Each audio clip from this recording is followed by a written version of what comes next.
sosial dan bidang ekonomi. Kita bahas satu-satu lewat bidang politik. Nah, di bidang politik misalnya tenggelamnya 4 kekaisaran besar di Eropa menjadi negara-negara republik, ya seperti Jerman, Austria-Hungaria, Rusia, dan Turki. Awalnya adalah negara berbentuk kekaisaran, setelah Perang Dunia Pertama berubah menjadi republik. Kemudian munculnya negara-negara baru seperti Italia, Rumania, dan lain-lain sampai ke Lituania. Nah, setelah itu juga lahirnya Liga Bangsa-Bangsa atau LBB yang diprakarsai oleh Presiden Amerika Serikat Woodrow Wilson.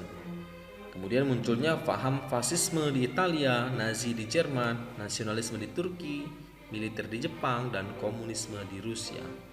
Nah, kemudian selanjutnya adalah Austria-Hungaria terbagi menjadi beberapa negara pengganti, termasuk Austria, Hungaria, Cekoslovakia, dan Yugoslavia. Bagaimana dengan bidang ekonomi? Jelas sangat berpengaruh. Di mana setelah Perang Dunia Pertama hancur sarana fisik dan non fisik, ini jelas. Kemudian pusat-pusat industri di Eropa juga hancur, terjadinya pengangguran massal di Eropa, rusaknya daerah-daerah pertanian yang mengakibatkan timbul kelaparan yang hebat di Rusia, serta terjadinya krisis Malaysia pada tahun 1929, di mana di ekonomi dunia hancur diawali oleh hancurnya sektor-sektor ekonomi di Amerika Serikat. Dan yang pasti hutang akibat pinjaman biaya perang baik kepada rakyat maupun negara lain, karena perang itu nggak cukup tembak-tembakan doang ya, kan artileri dan lain sebagainya juga perlu dana itu. Nah itulah sehingga negara-negara banyak juga yang minjam sampai hutang ke berbagai sektor. Kemudian dalam bidang sosial yang dirasakan pasca Perang Dunia Pertama adalah banyak sekali korban jiwa, baik yang luka, tewas maupun tak ditahan, bahkan ada yang hilang juga banyak.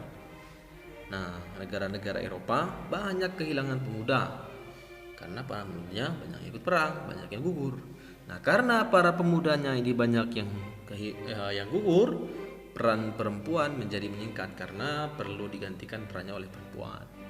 Kemudian Perang Dunia Pertama ini membutuhkan perlengkapan sehingga mendorong produktivitas industri yang semakin besar.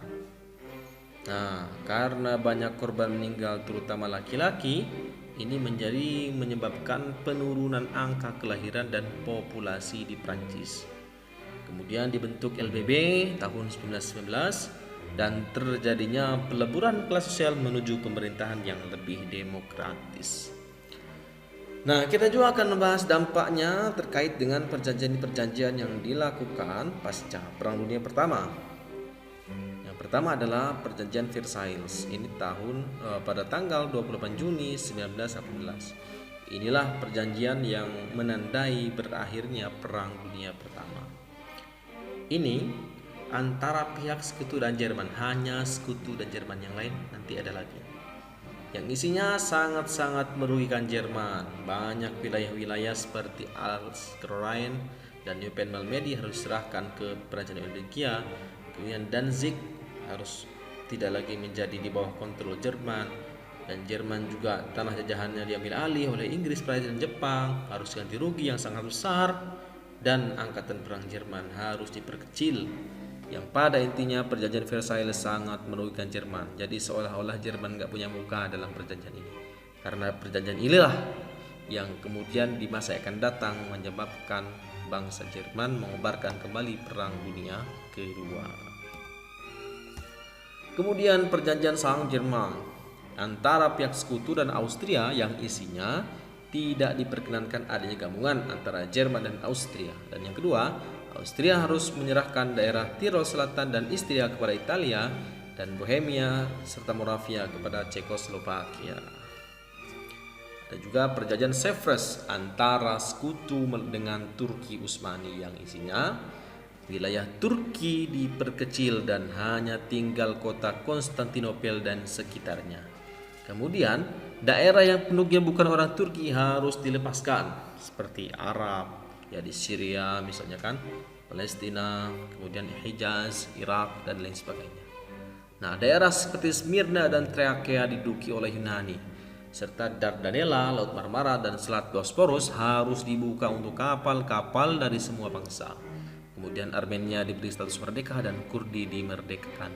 Tetapi perjanjian Sevres ini tidak berjalan lancar begitu saja karena bangsa Turki kemudian melakukan perlawanan dalam perang kemerdekaan yang dipelopori oleh Mustafa Kemal Atatürk, yang menyebabkan wilayah Turki ini tidak jadi sekecil yang ada di perjanjian Sevres, karena setelah perang kemerdekaan kemudian diadakan lagi perjanjian Lausanne yang isinya adalah kurang lebih bahwa wilayah Turki modern itu adalah wilayah Turki saat ini.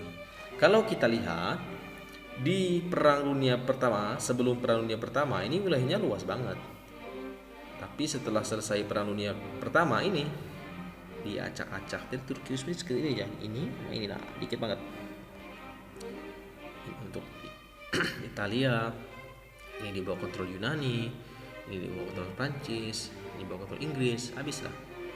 Tapi setelah perjanjian Lausanne, wilayah Turki modern ini menjadi lebih luas dari perjanjian Sevres. Nah, ada juga perjanjian Neuilly antara pihak sekutu dan Bulgaria yang isinya bahwa Bulgaria menyerahkan daerah pantai Aegea kepada Yunani. Nah, ini dia. Daerah pantai Aegea yang tadi Bulgaria harus diserahkan kepada Yunani.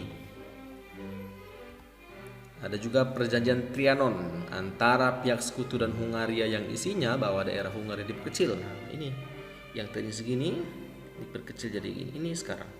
Dan keluarga Habsburg tidak boleh menjadi raja di Austria-Hungaria.